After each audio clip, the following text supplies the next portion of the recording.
Selamat pagi jemaat semua. Setelah kita akan mulai kebaktian kita awali dengan lagu Besar Anugerahmu.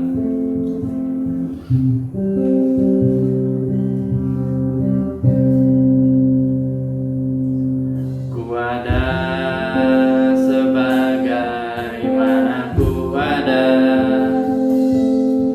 berdiri menghadap tatamu Bapa.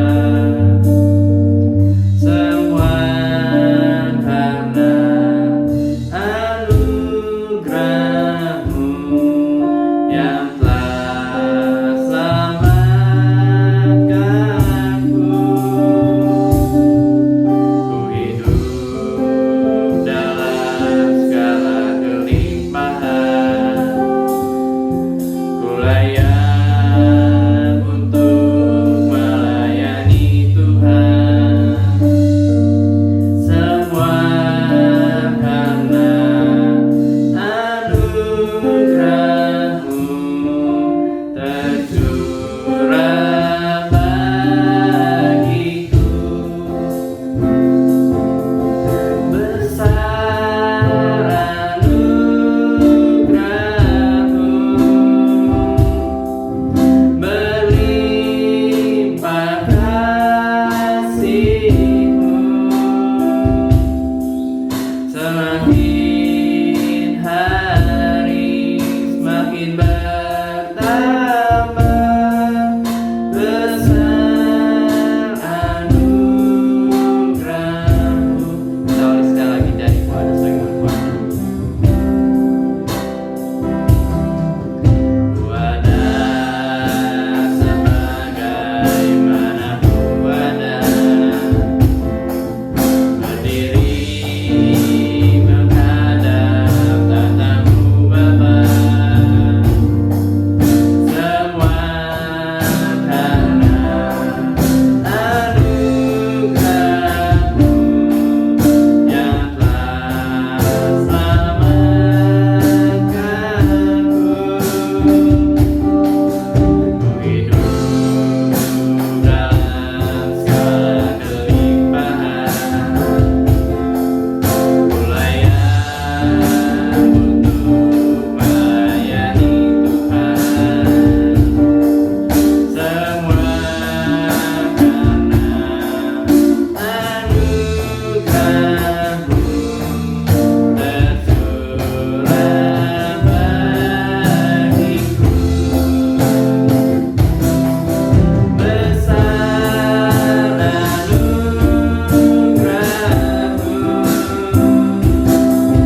berlimpah kasih-Mu. Semakin hari semakin bertambah, besar anugerahmu. Besar anugerahmu, besar anugerahmu,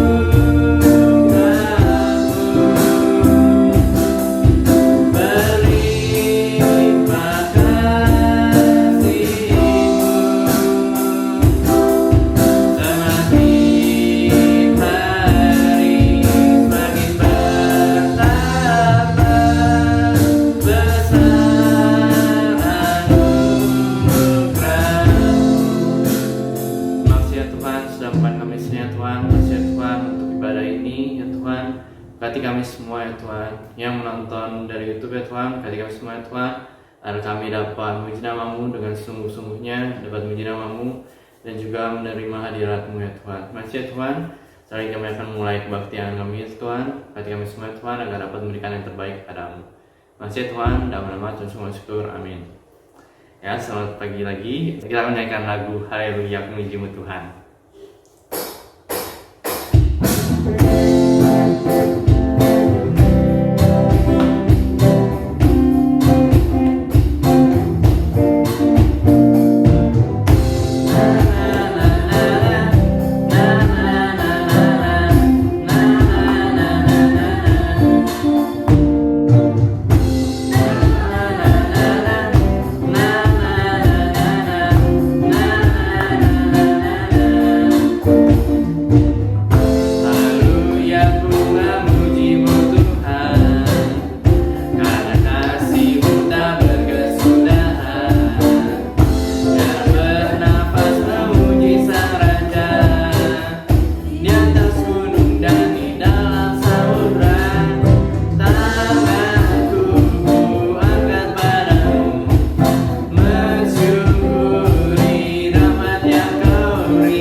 aku ragu lagi.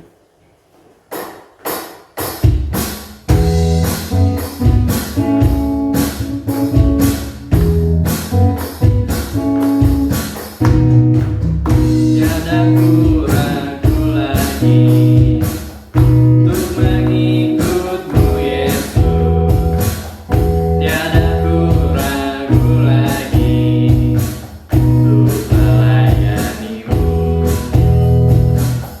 Walau banyak rintangan dan badai pun menerpa, tiada ku ragu lagi untuk selamanya. Yesus, Yesus sahabatku, penolong dalam hidupku. Ku rindu semua orang mengenalmu. Engkau jalan kebenaran dan memberi hidup yang kekal bagi setiap orang yang percaya padanya. Tiada ku ragu lagi, tiada ku ragu lagi untuk mengikutmu Yesus. Tiada ku ragu lagi untuk melayanimu. Walau banyak rintangan dan badai pun menerpa, tiada ku ragu lagi untuk selamanya. Yesus, Yesus sahabatku, penolong dalam hidupku.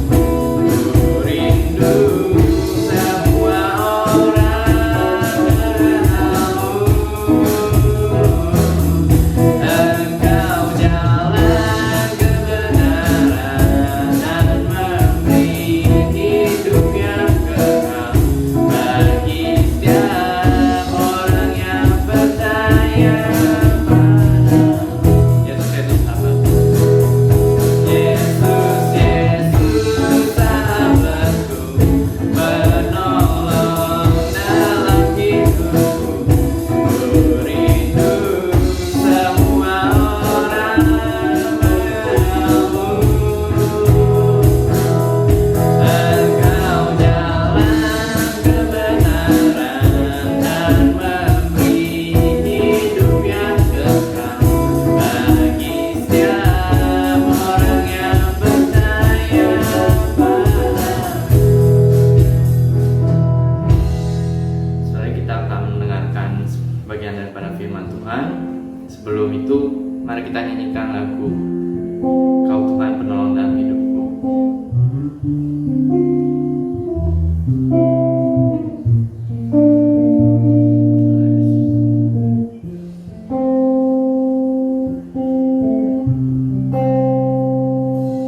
Kau Tuhan penolong dalam hidupku, ku percaya hanya kepadamu.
kasih ya Tuhan agar hujan kami dapat berlayak di hadapan-Mu ya Tuhan. Ya Tuhan, terima kasih ya Tuhan atas segala yang telah Engkau berikan ya Tuhan. Kami berikan semua kehidupan kami kepada-Mu ya Tuhan. Ya Tuhan, selain kami akan mendengarkan sebagian pada firman-Mu ya Tuhan, berkatilah yang akan membawa firman-Mu, berkati gembala-Mu ya Tuhan, agar dapat menyampaikan apa yang ingin Kau sampaikan kepada kami semua. Terima kasih ya Tuhan. Berkati ya Tuhan agar kami selalu dapat fokus dan selalu dapat memperhatikan firman-Mu dengan baik sebaik mungkin ya Tuhan. Walaupun kami melakukan ibadah secara online ya Tuhan, berkati kami semua ya Tuhan agar kami dapat mendapatkan apa yang ingin Kau sampaikan kepada kami semua dan dapat menjadi rema bagi kehidupan kami. Terima kasih ya Tuhan, dalam nama Yesus kami bersyukur. Haleluya, amin.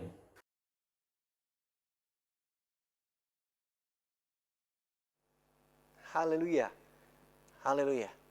Puji Tuhan Bapak Ibu, salam damai sejahtera dalam kasih Tuhan Yesus Kristus. Bagaimana kabarnya kita semua? Semoga tubuh, jiwa, roh kita terpelihara dan baik-baik saja. Pagi hari ini kita akan sama-sama belajar firman Tuhan dengan tema Dirikanlah Rumah Kudus.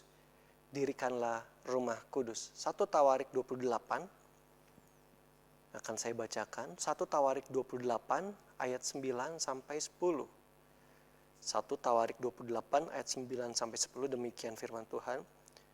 Dan engkau, anakku Salomo, kenallah Allahnya ayahmu dan beribadahlah kepadanya dengan tulus ikhlas dan dengan rela hati. Sebab Tuhan menyelidiki segala hati dan mengerti segala niat dan cita-cita. Jika engkau mencari Dia, maka Ia berkenan ditemui olehmu. Tetapi jika engkau meninggalkan Dia, maka Ia akan membuang engkau untuk selamanya. Camkanlah sekarang, sebab Tuhan telah memilih engkau untuk mendirikan sebuah rumah menjadi tempat kudus. Kuatkanlah hatimu dan lakukanlah itu. Amin. Puji Tuhan. Jemaat Tuhan, kalau kita lihat dalam 1 Tawarik 28 ini adalah pesan dari Daud untuk pembangunan bait suci rumah Tuhan yang akan terlaksana pada zaman Salomo. Dan dalam pasal ini, Daud memberikan nasihat kepada, kalau kita lihat di ayat 1, para kepala suku, mereka pembesar-pembesar Israel ya, pemimpin rombongan, orang-orang yang melayani raja, kepala pasukan 1000, dan seterusnya. Para petinggi Israel, umat Tuhan, pemimpin-pemimpin umat Israel diberikan pesan untuk pendirian rumah kudus ini atau bait Allah. Dan pada ayat 9 juga ayat 10 yang kita baca, ini kemudian nasihat yang disampaikan oleh Daud kepada Salomo, kepada pembesar-pembesar, para pemimpin-pemimpin, juga khususnya kemudian kepada Salomo. Kalau kita lihat apa yang diutarakan oleh Daud, bahwa memang Tuhan itu memilih Salomo mendirikan bait suci. Di ayat 10, lihat, camkanlah sekarang sebab Tuhan telah memilih engkau untuk mendirikan sebuah rumah menjadi tempat kudus. Camkan. Tuhan pilih Salomo untuk mendirikan sebuah rumah menjadi tempat kudus. Rumah yang suci. Bait Allah. Bait suci. Tuhan memilih Salomo.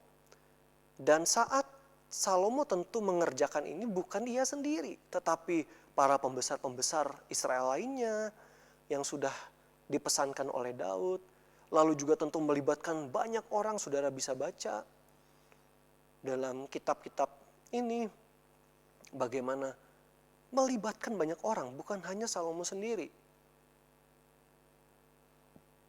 Dan kalau kita lihat pribadi yang dipesankan juga untuk membuat bait suci ternyata bukan hanya Salomo. Kemudian kalau kita lihat Raja Kores, kalau saudara baca di 2 Tawarik 26 ayat 1 sampai Esra pasal 1, di situ Raja Kores, raja negeri Persia, dialah yang dinubuatkan oleh Nabi Yesaya akan membangun bait Tuhan. Walaupun bukan dia, tetapi ketika mereka dalam pembuangan Babel, Tuhan pakai Kores. Saudara bisa lihat di 2 Tawarik 36 ayat 23. Beginilah perintah Kores, raja Persia, segala kerajaan di bumi telah dikaruniakan kepadaku oleh Tuhan Allah semesta langit. Ia menugaskan aku. Lihat itu, Kores berkata, ia menugaskan aku untuk mendirikan rumah baginya di Yerusalem yang terletak di Yehuda. Siapa di antara kamu termasuk umatnya, Tuhan Allahnya menyertainya dan biarlah ia berangkat pulang. Maaf, bukan nubuat dari Yesaya, tapi Yeremia. Saudara lihat itu di ayat 22. Penggenapan nubuat Yeremia. Yeremia menubuatkan umat Israel ditawan kepada Babel, oleh Babel, juga menubuatkan akan keluar dan bahkan ada raja yang akan mempersilahkan mereka keluar dengan tugas yang dikatakan Kores dari Tuhan. Jadi rupanya Tuhan juga pakai Salomo, umat Tuhan, tapi Tuhan pakai Kores, bangsa kafir, bukan yang menyembah Allah Abraham, Ishak dan Yakub. Tuhan pilih Kores, dan Kores tentu juga bukan Kores sendiri, tapi dia kirim orang-orang Yahudi untuk kembali dan membangun di sana. Ada zaman Esra, nanti Esra ya, terus Zerubabel, kemudian nanti berikutnya juga Nehemia. Salomo diperintahkan seperti itu. Kemudian setelah bait Allah kemudian dihancurkan, Kores juga diperintahkan membangun tempat kudus Tuhan. 1 Petrus 2 ayat 5. Sekarang di 1 Petrus 2 ayat 5.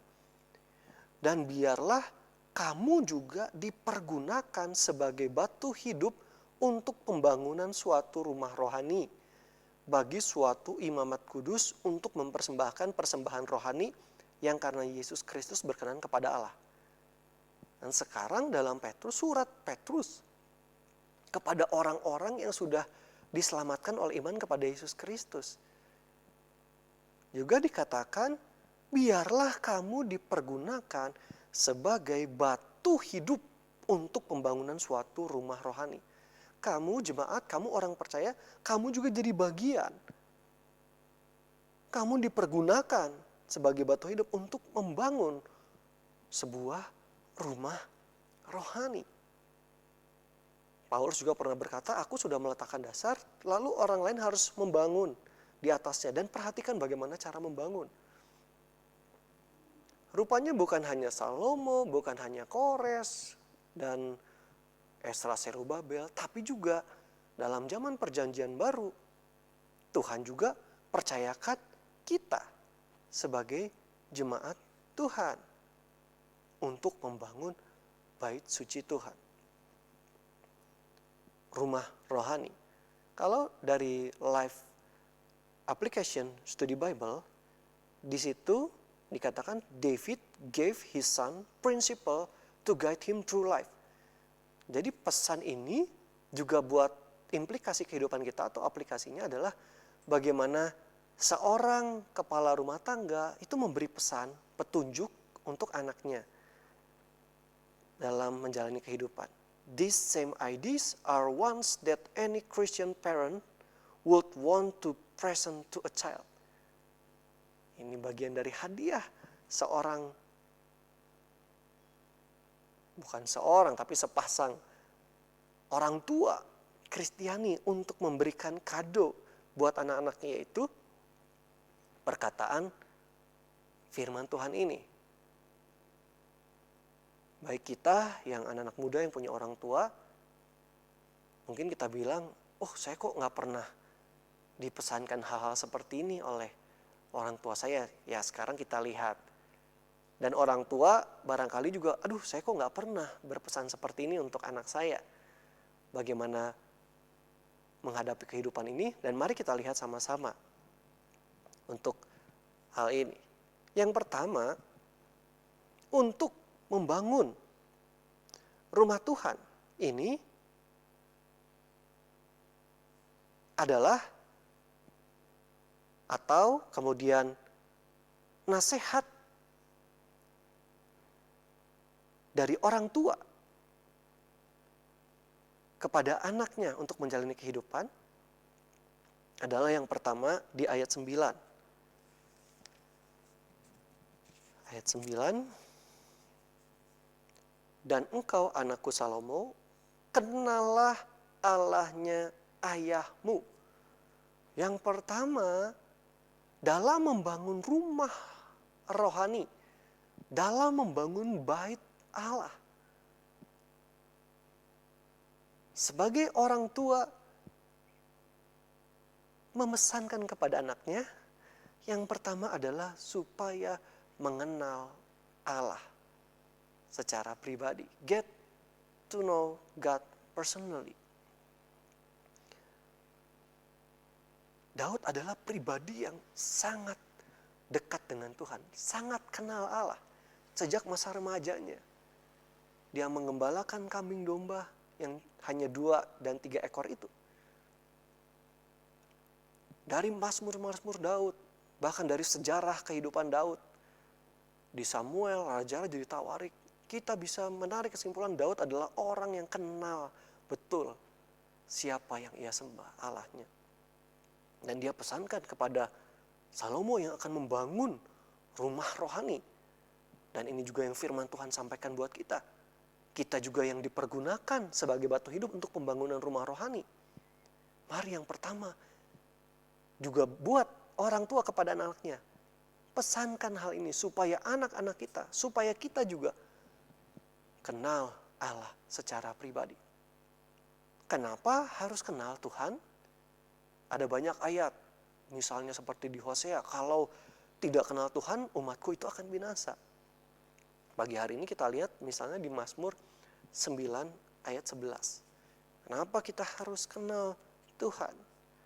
Mazmur 9 ayat 11. Orang yang mengenal namamu percaya kepadamu. Sebab tidak kau tinggalkan orang yang mencari engkau ya Tuhan. Ini adalah Mazmur dari Daud. Pengalaman Daud dalam kehidupannya membuktikan bahwa memang Tuhan tidak pernah meninggalkan dia. Dan ini yang dia katakan, orang yang kenal namamu percaya kepadamu, sebagaimana hidup Daud. Dia kenal Tuhan, dia percaya Tuhan. Jadi kenapa kita harus kenal Tuhan? Karena orang yang mengenal Tuhan akan percaya kepada Tuhan. Dan saya kira berlaku juga dalam kehidupan kita ya Bapak Ibu, Saudara sekalian. Mana mungkin kita percaya kepada orang kalau orang itu kita tidak kenal. Baik dalam usaha bisnis kita, apalagi untuk membina kehidupan rumah tangga, cari pasangan hidup. Tentu orang yang kita percaya, dan orang itu akan kita percaya kalau kita sudah kenal, oh orang ini bisa diandalkan. Orang ini sudah terbukti.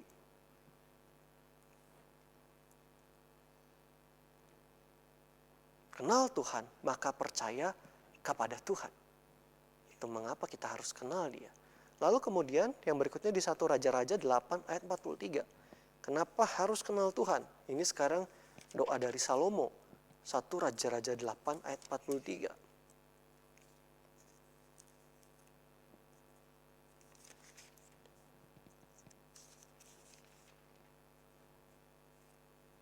Maka engkau pun kiranya mendengarkannya di sorga, tempat kediamanmu yang tetap. dan engkau kiranya bertindak sesuai dengan segala yang diserukan kepadamu oleh orang asing itu. Supaya segala bangsa di bumi mengenal namamu, sehingga mereka takut akan engkau sama seperti umatmu Israel. Dan sehingga mereka tahu bahwa namamu telah diserukan atas rumah yang telah kudirikan ini.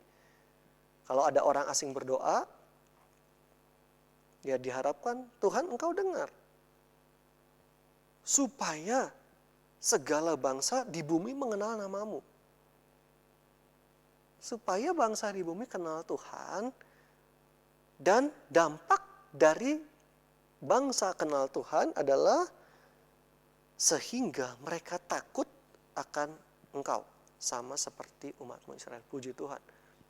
Supaya mereka kemudian takut akan Tuhan. Ini yang kita lihat.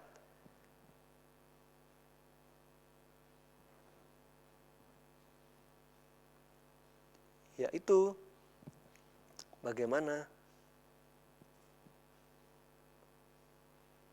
umat atau kita yang membangun.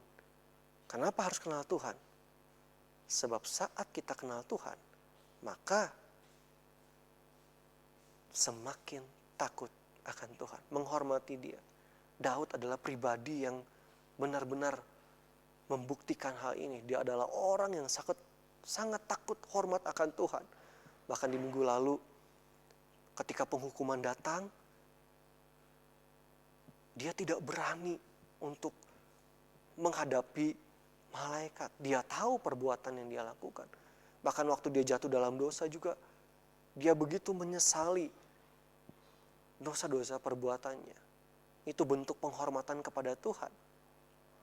Bentuk takut akan Tuhan adalah menghormati Dia. Dan barang siapa menghormati Tuhan, dia akan melakukan segala yang diperintahkan Tuhan. Puji Tuhan. Kenal Dia, maka semakin takut akan Dia. Jadi, jemaat Tuhan, yang pertama, kita membangun rumah Tuhan agar orang-orang atau mereka itu semakin percaya dan takut akan Tuhan. Inilah yang kita lakukan dalam membangun rumah rohani. Agar kehidupan kita lewat segala bentuk perkataan perbuatan kita itu meyakinkan orang untuk mereka percaya kepada Tuhan dan hidup takut akan Tuhan. Lalu yang kedua adalah beribadah kepadanya dengan tulus, ikhlas, dan dengan rela hati. Itu masih di ayat yang sama. Ayat 9, 1 Tawarik 28. Dan beribadahlah kepadanya dengan tulus, ikhlas, dan dengan rela hati. Ini yang harus dipesankan orang tua kepada anaknya. Ini juga yang harus ditekankan oleh Daud. Karena Salomo akan membangun rumah Tuhan. Ini juga yang diingatkan kepada kita dari firman Allah. Karena kita juga Tuhan pakai sebagai alat, sebagai batu hidup untuk membangun pembangunan rumah rohani. Beribadah kepadanya dengan tulus, ikhlas, dan rela hati. Beribadah dalam bahasa aslinya itu awbat.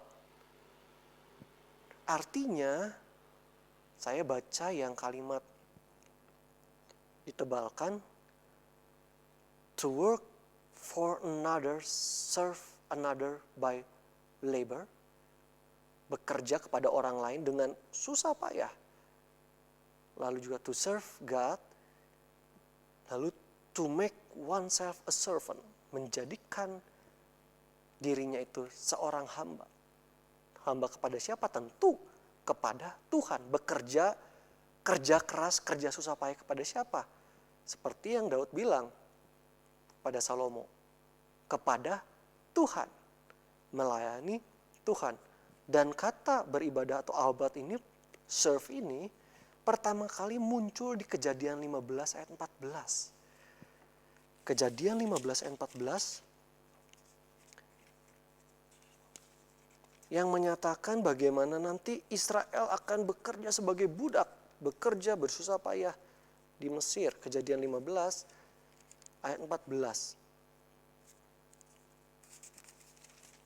Tetapi bangsa yang akan memperbudak mereka ini, serve itu, memperbudak mereka, akan kuhukum, dan sesudah itu mereka akan keluar dengan membawa harta benda yang banyak.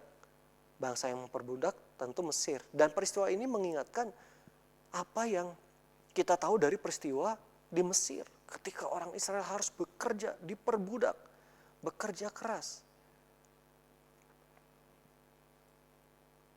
Jadi kita mengerti maksud di sini bagaimana Salomo dia harus bekerja untuk Tuhan, mengabdi kepada Tuhan itu dengan berjerih lelah, dengan bersusah payah, dengan effort yang dia miliki sebagai posisikan diri sebagai hamba, servant, melayani Tuhan. Dan memang nanti kita lihat saudara, salah satu rujukannya itu di pasal berikutnya. Yaitu bagaimana mereka, bukan hanya Salomo tapi juga seluruh umat Tuhan mempersembahkan harta. Jadi mereka memang habis-habisan untuk Tuhan. Dan situ mereka mempersembahkan juga dengan rela hati dan tulus ikhlas. Lihat, harus bekerja dengan susah payah melayani Tuhan, kepada Tuhan. Jadi seorang hamba, servant, pelayan kepada Tuhan. Dan tadi dengan tulus hati itu bulat hati, dengan perfect heart, dengan sepenuh hati. Jadi memang jujur, kita sudah dulu ya, tema Natal kita dulu beberapa tahun yang lalu, kita tulus hati.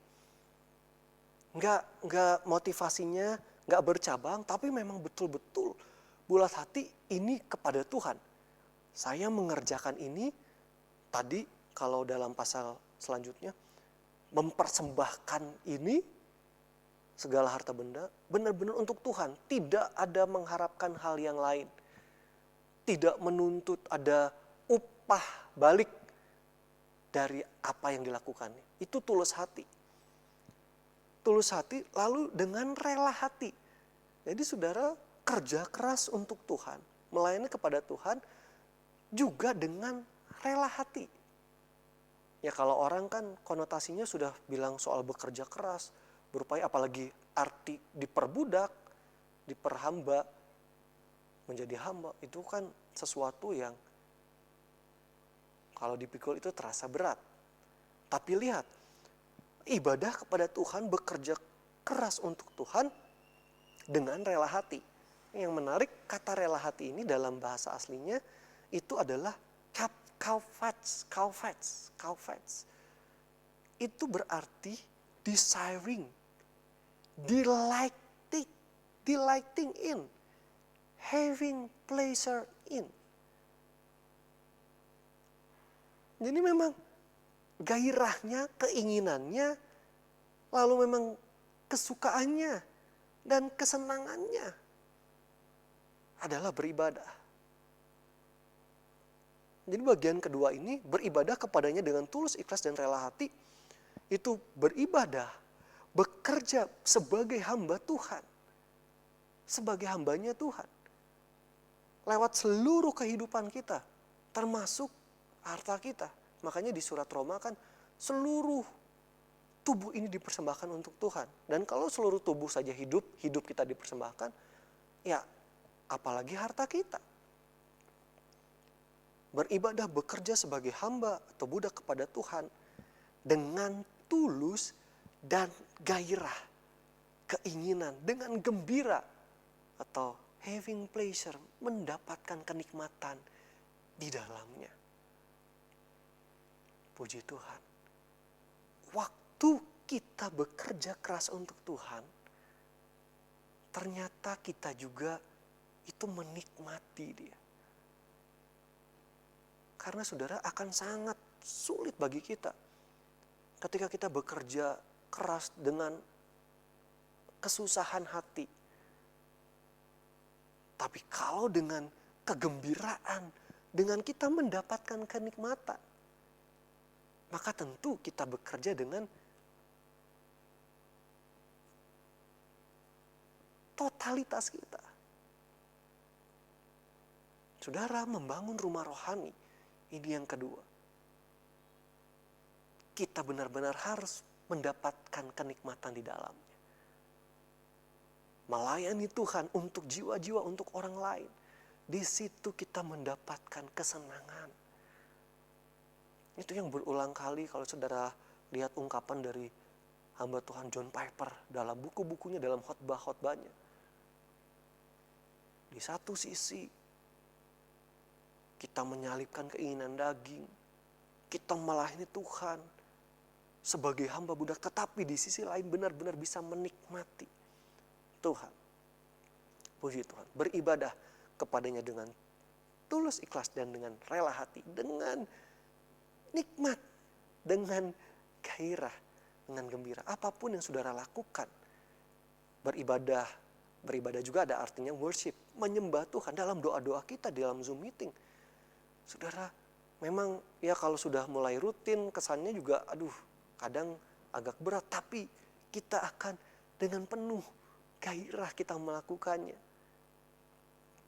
Mendapatkan kenikmatan di dalamnya. Tentu itu harapan kami juga sebagai gembala. Sekarang yang ketiga. Apa yang dipesankan Daud kepada Salomo akan membangun bait suci? Apa juga yang firman Tuhan pesankan untuk kita? Karena kita akan membangun rumah Tuhan. Baik diri kita maupun orang-orang lain. Yang ketiga adalah mencari Dia. Masih di ayat 9. Sebab Tuhan menyelidiki segala hati dan mengerti segala niat dan cita-cita.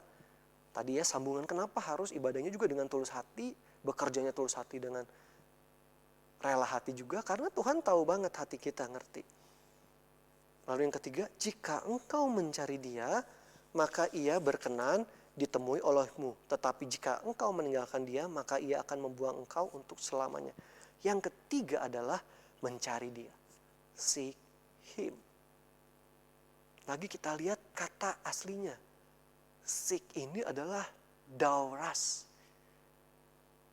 Dauras itu seek, mencari with care. Dengan benar-benar. Dengan penuh perhatian. Lalu to seek deity. Deity itu kedewaan. Itu tentu di sini kan God, kepada Allah ini, mencari Dia, Tuhan. In prayer and worship. Cari Tuhan, cari sungguh-sungguh. Melalui doa dan penyembahan kita. Cari Dia. Kalau tadi beribadah,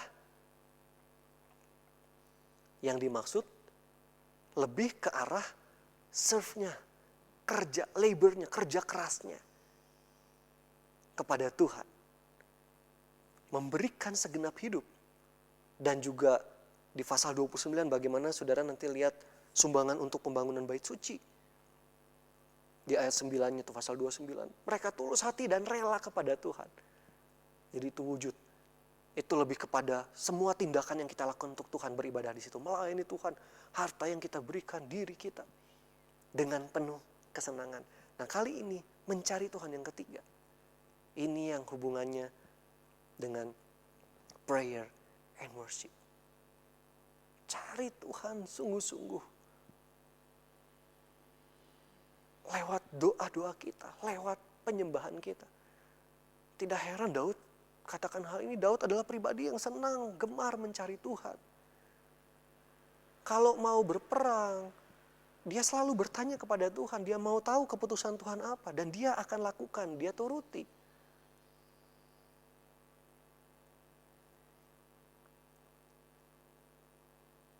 Karena ketika mencari Tuhan, maka Ia berkenan ditemui olehmu. Dan sebaliknya, kalau kamu tinggalkan Dia, engkau itu akan dibuang. Kalau kita cari Tuhan, dalam doa, dalam penyembahan kita, Daud mengarang begitu banyak mazmur-mazmur. Dia senang menyanyi ketika dia menggembalakan kambing domba, dia sambil bermain kecapi. Dia memuji Tuhan. Dan menjadi pengalaman hidupnya. Pada saat-saat itu Tuhan selalu ada bersama dengan dia. Dia bisa bertemu dengan Tuhan. Tuhan memberikan kekuatan. Memberikan kemenangan. Contoh pribadi yang mencari Tuhan. Dauras. 2 Tawarik 15. 2 Tawarik 15.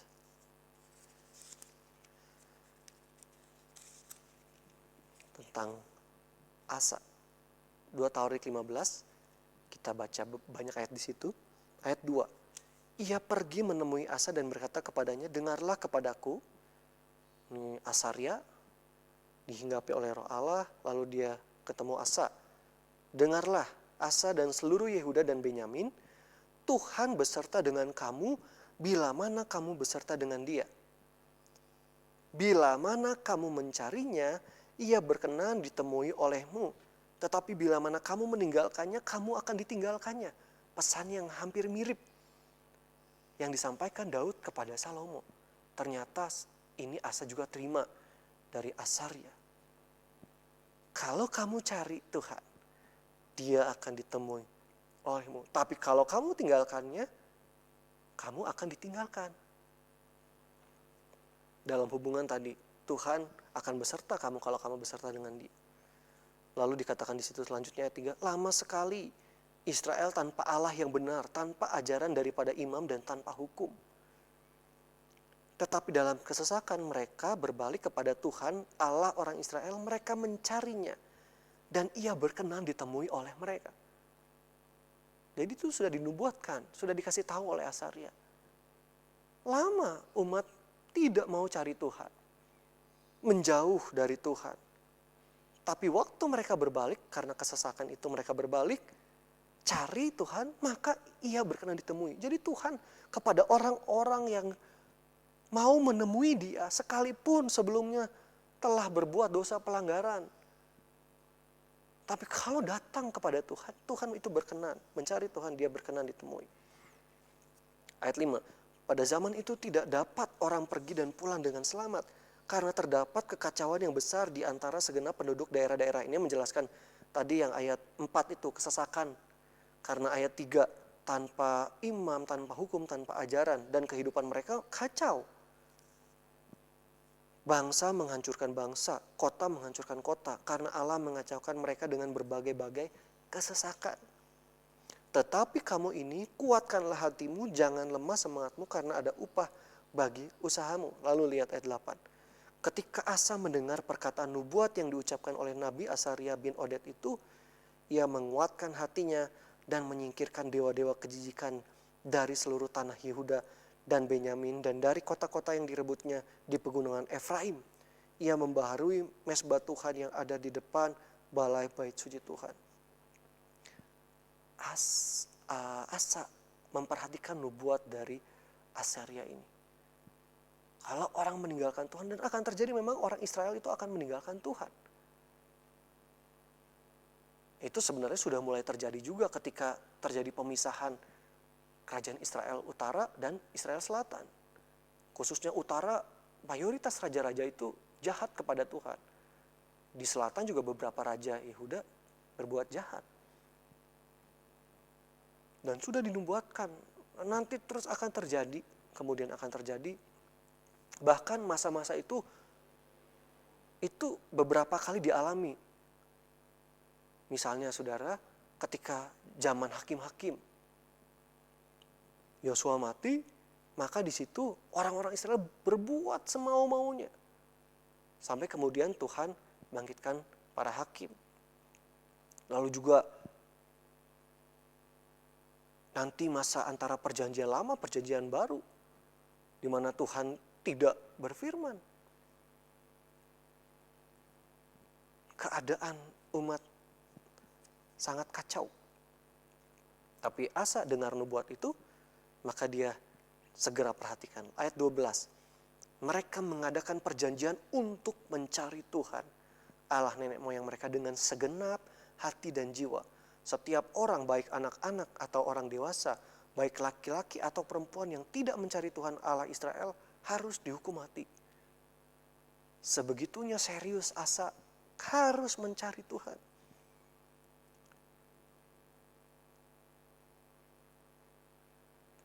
Ayat 14, mereka bersumpah setia kepada Tuhan dengan suara yang nyaring, dengan sorak-sorai dan dengan tiupan nafiri dan sangkakala.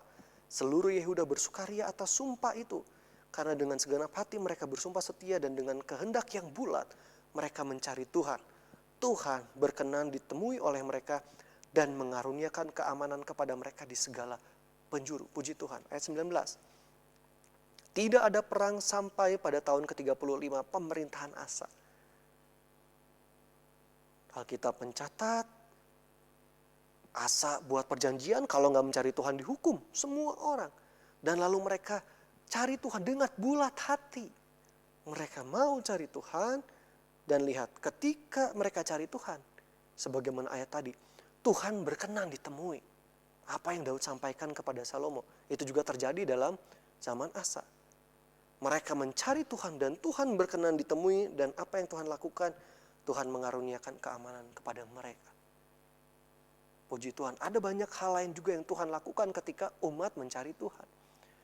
Dan salah satunya, dia berikan keamanan kepada Asa. Kalau bagi Salomo, karena dia juga mencari Tuhan, maka keberhasilan dalam pembangunan bait suci juga termasuk keamanan. Karena ketika dia setia kepada Tuhan, Salomo juga hidup dalam masa-masa yang aman. Sayangnya waktu dia berbalik tidak setia, maka Tuhan bangkitkan musuh. Dan itu yang Tuhan janjikan.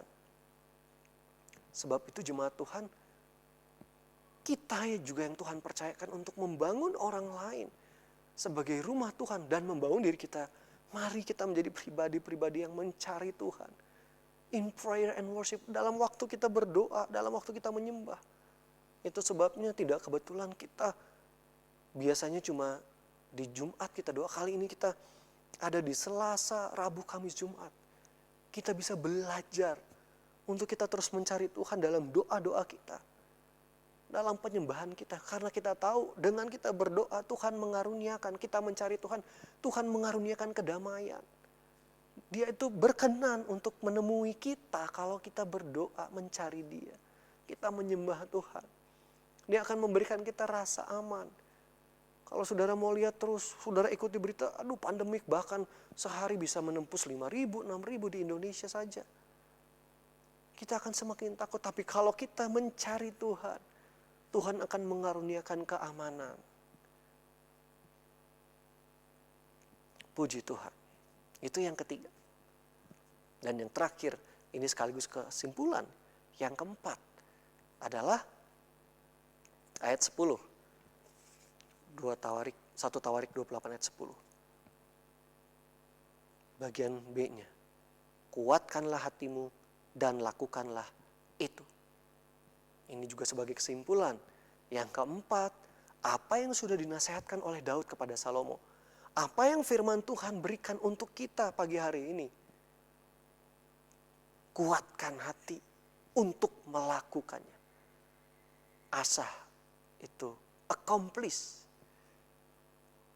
Duit melakukan itu, menyelesaikan itu. Puji Tuhan. Salomo kita tahu pada akhirnya soal bait suci, rumah Tuhan ini, rumah kudus Tuhan, Salomo menyelesaikan pembangunan bait suci. Lalu Kores walaupun bukan dia, tapi lewat dia, kemudian orang-orang lain sempat terjadi pasang surut. Makanya nabi-nabi kemudian yang kita kenal nabi-nabi kecil bernubuat menguatkan mereka untuk bangun bait suci. Pada akhirnya juga bait suci kemudian terbangun. Yesus Kristus juga mendirikan bait Allah. Sebagaimana minggu lalu di Yohanes pasal 2 ayat 19 sampai 22. Yaitu bicara tentang tubuhnya sendiri.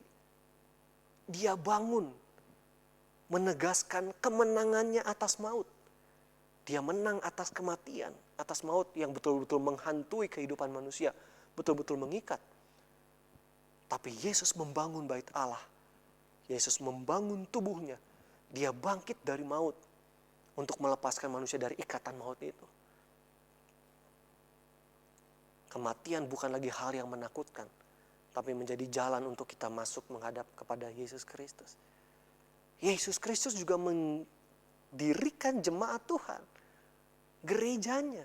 Itu Matius 16 ayat 18. Kata Petrus, aku akan mendirikan jemaatku di atas dasar batu karang ini. Di atas dasar Petra. Yesus yang mendirikan jemaat Tuhan. Dia mendirikan gerejanya, baitnya. Para rasul, dia mendirikan gereja-gereja Tuhan. Termasuk di surat-surat Paulus, para rasul, kemanapun mereka pergi, di situ ada jemaat-jemaat yang mereka dirikan. Gereja, ada rumah-rumah Tuhan yang dilahirkan.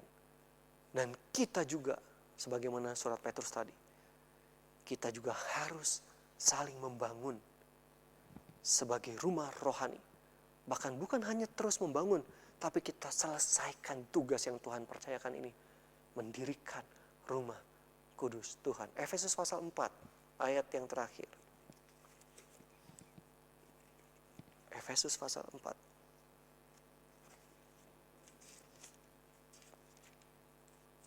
Mulai ayat 11. Dan ialah yang memberikan baik rasul-rasul maupun nabi-nabi, baik pemberita-pemberita Injil maupun gembala-gembala, dan pengajar-pengajar untuk memperlengkapi orang-orang kudus. Perlengkapi orang-orang kudus kita semua ini.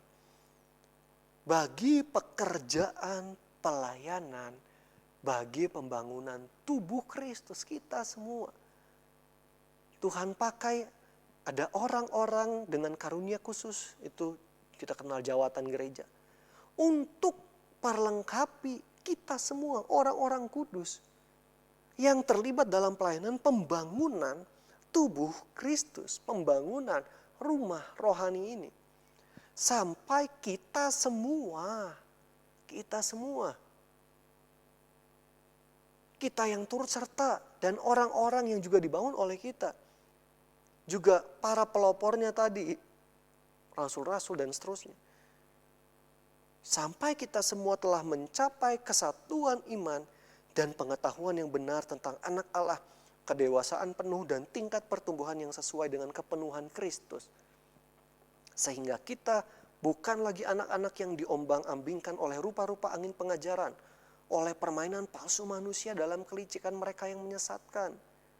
Tetapi dengan teguh berpegang kepada kebenaran, di dalam kasih kita bertumbuh di dalam segala hal ke arah Dia, Kristus yang adalah kepala.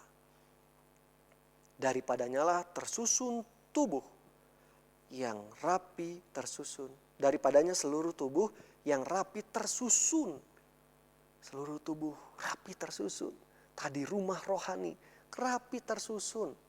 Dan diikat menjadi satu oleh pelayanan semua bagiannya.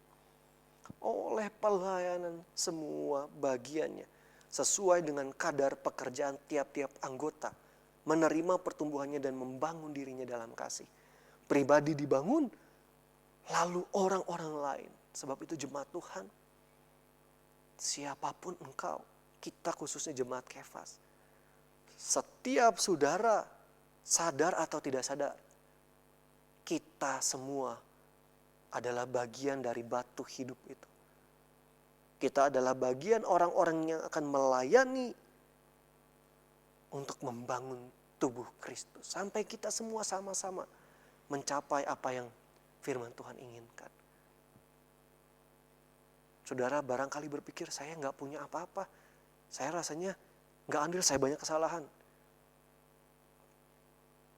Saudara adalah pribadi-pribadi yang akan Tuhan pakai tetap. Kita saling membutuhkan satu dengan yang lainnya.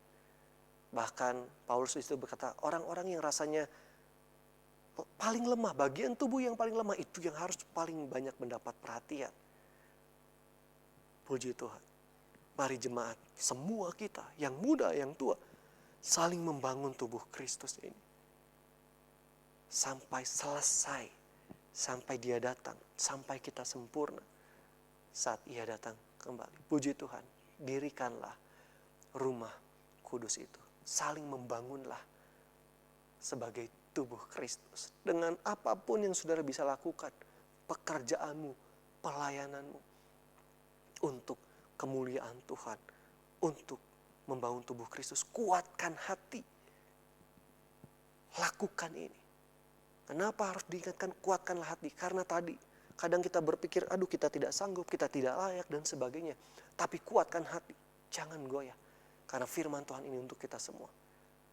Saudara, Tuhan pakai untuk membangun sesama tubuh Kristus. Puji Tuhan. Kasih karunia damai sejahtera menyertai kita semua. Haleluya. Haleluya. Bapa yang maha baik, terima kasih buat firman yang sudah kami dengar bersama. Engkau mempercayakan kami. Kami adalah bagian dari tubuh Kristus. Kami adalah bagian dari rumah rohani. Kami adalah batu hidup yang Tuhan pakai untuk kami terikat, tersusun rapi dalam pembangunan rumah rohani. Terima kasih buat segala karunia talenta yang Tuhan beri kepada kami, yang mungkin kami tidak sadari. Tapi dari firman Allah kami sadari bahwa diri kami ini sangat berarti Tuhan buat orang-orang lain. Karena itu ampuni kalau ada dosa pelanggaran kami. Juga ampuni kalau kami terlalu merasa bahwa diri kami ini tidak layak, tidak ada kemampuan. Kami percaya Tuhan sudah memberi kami benih untuk kami boleh berbuah buat orang-orang lain juga Tuhan. Sebab itu dari firman Tuhan, Engkau menasihati kami untuk kami mengenal Engkau. Tuhan yang sudah memberi kami segala-galanya. Kami mau mengenal Engkau Tuhan. Karena saat kami kenal Engkau, kami semakin percaya siapa Engkau. Dan kami akan hidup semakin takut akan Tuhan. Dan kami akan bawa kehidupan seperti ini untuk orang lain juga mengikuti teladan ini. Terima kasih Bapak. Dari firman-Mu juga, kami mau beribadah kepada Tuhan dengan tulus dan rela hati. Dengan sukacita Bapak. Dengan memang itu keinginan kami itu melayani orang lain. Kami bekerja Tuhan. Kami membangun tubuh Kristus itu adalah keinginan kami. Disitulah letak kesukaan kami. Bersama dengan Yesus kami saling membangun Tuhan. Kami mengorbankan apa yang kami bisa, harta kami. Untuk kami menjadi hamba buat orang-orang lain. Hamba dari Tuhan, majikan kami, Tuhan kami. Dengan tulus hati dan rela hati. Dan kami mau terus mencari Engkau ya Tuhan. Karena setiap kami mencari Engkau, Engkau selalu berkenan ditemui. Kami tidak mau meninggalkan Engkau. Engkau selalu ada. Saat kami mencari Engkau, dalam doa kami, dalam penyembahan kami, di situ kami rasa damai sejahtera. Di situ kami merasakan keamanan Tuhan. Sekalipun kondisi seperti ini, tapi kami boleh menikmati keamanan. Dan itu yang mau kami bagikan kepada orang-orang sekeliling kami. Supaya mereka juga mencari Tuhan yang memberikan keamanan. Dan kami mau menguatkan diri kami. Dalam segala keterbatasan kami mau tetap melakukan apa yang Tuhan kehendaki. Menyelesaikan apa yang Tuhan percayakan dalam hidup kami. Itu juga akan kami bagikan kepada orang-orang sekitar kami. Bahkan kami orang tua kepada anak kami juga posisi sebagai anak-anak kami menyadari juga tugas kami. Sama seperti yang Tuhan firmankan. Terima kasih Bapa, meteraikanlah firman itu dalam hati kami. Roh Kudus membuatnya berbuah-buah. Orang-orang lain akan terbangun mereka oleh kehadiran kami. Karena kuasa Allah yang menaungi kami, firman-Mu yang hidup dalam hidup kami. Terus pulihkanlah negara kami Tuhan, beri terus hikmat kepada pemerintah kami. Kuasai mereka dengan kuasa Tuhan.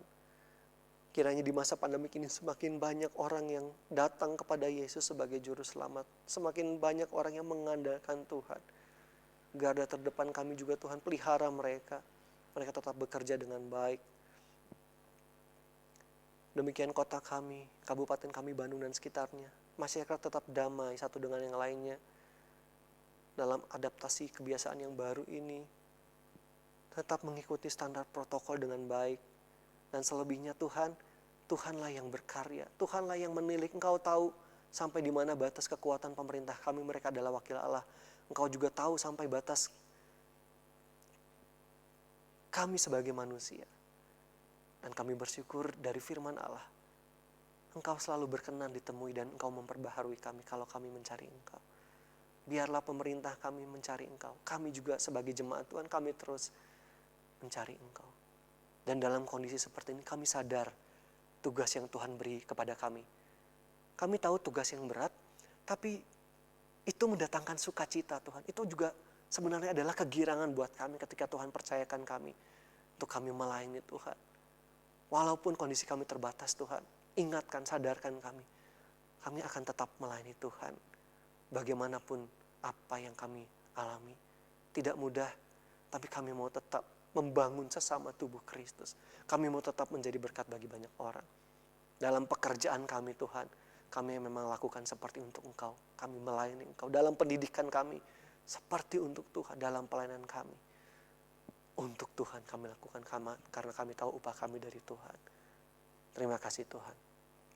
Kami mengucap syukur, mengakhiri ibadah kami pada pagi hari ini. Segala pujian penyembahan kami kiranya menyenangkan hati-Mu Bapa. Bahkan segenap harta yang kami persembahkan untuk Engkau Tuhan. Dan sekarang jemaat Tuhan, terimalah berkat anugerah dari Allah Bapa, cinta, kasih sayang, damai sejahtera dari Tuhan Yesus, pimpinan, persekutuan, kekuatan, penghiburan Roh Kudus akan menyertai dan memberkati kita semua, baik dengan berkat jasmani maupun rohani, untuk setiap pribadi, rumah tangga kita masing-masing dan keluarga besar jemaat Tuhan. Mulai saat ini, esok, hari-hari selanjutnya, sampai Tuhan Yesus datang kembali menjemput kita semua. Kami sudah berdoa mengucap syukur, telah terima berkat Tuhan, dalam nama Tuhan Yesus Kristus. Haleluya. Semua yang percaya berkata, amin. Selamat pagi, Tuhan memberkati kita semua.